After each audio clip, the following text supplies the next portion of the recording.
Umi Kalsum berang, Ayu Ting Ting disumpahi kena karma bila tak segera minta maaf ke Nagita Slavina. Netizen selalu mengait-ngaitkan Ayu Ting Ting dengan Nagita Slavina. Misalnya saat kejadian Nagita Slavina yang tiba-tiba turun dari panggung usai Iis Dahlia membahas soal zodiak.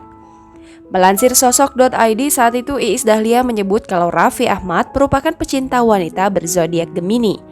Sebagaimana diketahui, zodiak Gemini merupakan zodiaknya Ayu Ting Ting.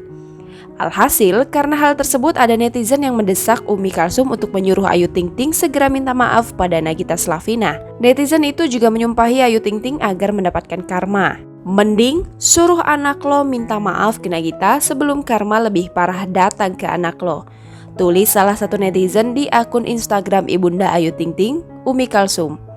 Mengetahui hal itu, Umi Kalsum tentu tidak terima.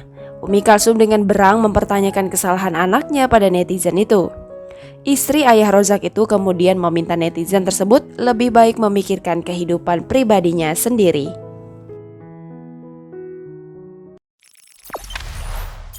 Jangan lupa subscribe, share, komen, dan like ya!